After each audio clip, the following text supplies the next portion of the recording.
has expired. Call on Government Orders of the Day numbers 1 to 5. Children, Young Persons and Their Families Amendment Bill, third reading. Education Amendment Bill number 3, third reading.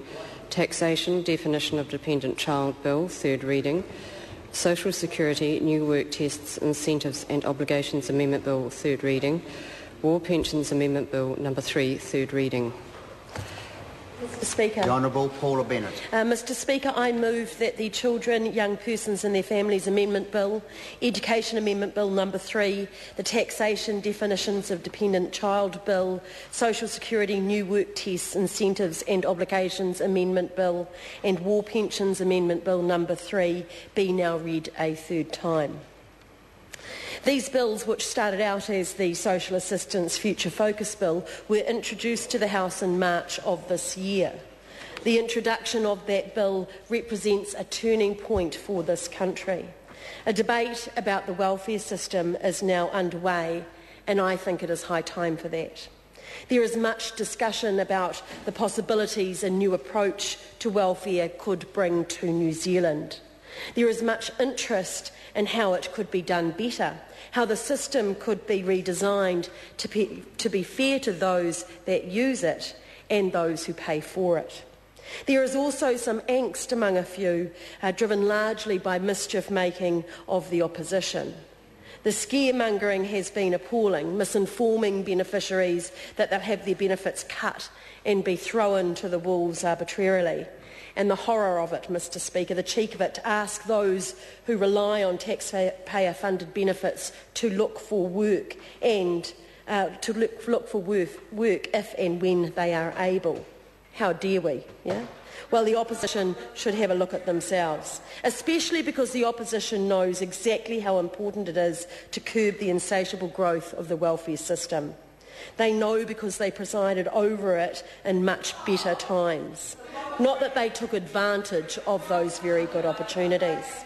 When even as the job ads burst out of the papers, all they could do was stand and watch as the sickness and invalids figures continue to grow. We all know the unemployment benefit numbers ebb and fall according to economic conditions. When there are jobs, people are in work.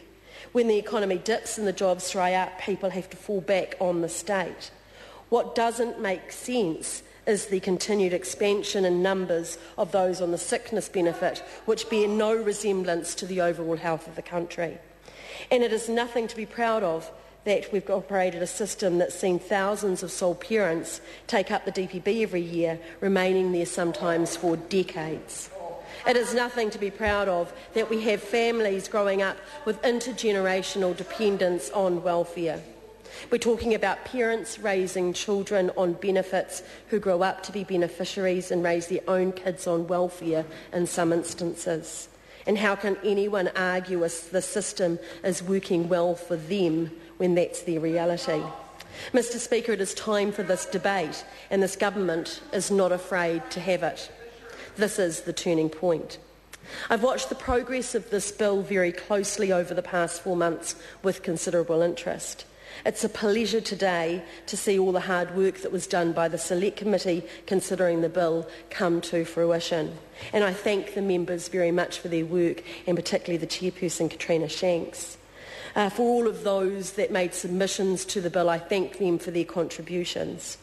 The title of the main bill, Work Tests, Incentives and Obligations, really tells the story of what these changes are all about. And I thank the Law Commission for the advice on changing the name of that bill.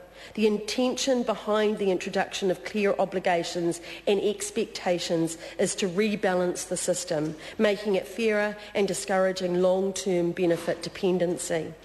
Most people want to work, and I know that for many right now it's actually damn hard. The recession swept away much of the economic wealth that had built up over the last 10 years, and the jobs suddenly became much harder to find. Those Kiwis who are battling on, looking for work and relying on a benefit while they do so will simply not be penalised by this bill, as some people seem to think. I stand with the National Government proud in saying that we live in a country that supports those who need it in their toughest times. We will continue to do so. But we also want people to make an honest effort to find work, and we will help them to do it. Those who can work should. It may be a bit harder for some to find a job right now, but they definitely won't find one if they're not looking. We are asking them simply to look. It is that simple.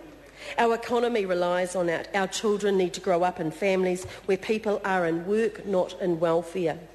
Our communities will only be driven on to better success, greater health and greater prosperity through its members working. Welfare alliance and long-term intergenerational welfare will not create success. We see the effects on individuals, the families and the communities where life revolves around the weekly benefit check. It ain't pretty, and it's not the kind of environment any of us wants to see our kids grow up in. Where people are in work, there are aspirations and hope for the future.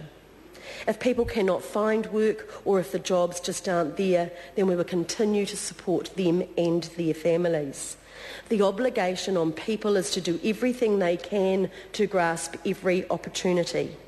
We're asking those on benefits to make every effort to be in work if they can. And when people aren't prepared to look for work, there will be consequences. Sanctions will be imposed on those people who are not prepared to make an effort. These will apply to those who don't bother turning up to a job interview or are sent on a training course but don't actually get up and go to them. We're making the sanctions regime more effective by graduating the penalties. This means sanctions get progressively tougher if people continue to fail to meet their obligations. We're serious about holding people to their obligations. We owe this to them and to the taxpayer. We're also serious about asking those on the DPB to actively look for part-time work when their youngest child is 6. There is evidence to show that families are better off where a parent is working. It is better for the parents, it is better for the children. We are not expecting sole parents with young children to work, although we are expecting them to plan for a return to work in the future. And we're saying if your youngest child is 6 or older, they are in school and 15 hours work a week is fair to ask. This is a reasonable expectation. Children are in school for the best part of the day, and it is quite possible to balance part-time work with childcare responsibilities. There is no intention to force sole parents into unsuitable work, as some people have suggested. Jobs with long hours or shift work are clearly not suitable for some sole parents. Before Work and Income will refer a sole parent to a job, their individual circumstances will be carefully considered. It would be very short-sighted to refer someone to a job that was clearly not suitable for them. It has been suggested that people should be able to do voluntary work in order to meet their obligations. I do not agree with this. Voluntary work is important, and those who do it carry out an important role in their communities. We're asking them to do 15 hours paid work, and voluntary work is up to them to do on top of that if that's what they wish.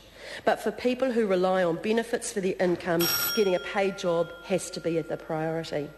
In a few months' time, we'll be introducing a new requirement for people on sickness benefit. At the moment, there is no requirement for anyone on sickness benefit to work, no matter what the extent or nature of their illness. We know that some people are capable of working part-time, but more than that, Mr. Speaker, we also know that it is better for them and their long-term recovery if they do so. If a doctor thinks that someone is capable of working part-time, then that's what we expect of them to. During the debates on the bill, I have heard people say that there are no jobs and that this legislation does nothing about getting jobs for people. This is not the point of the bill. The bill is about reinforcing expectations that people who can work should. This government is wholly committed to growing the economy, which will grow the jobs. Mr. Speaker, we are also investing $223 million a year in employment-related training and support. We're investing in industry partnerships, straight-to-work programs, training opportunities, providing help with writing CVs, boosting literacy and numeracy skills and placing people in work.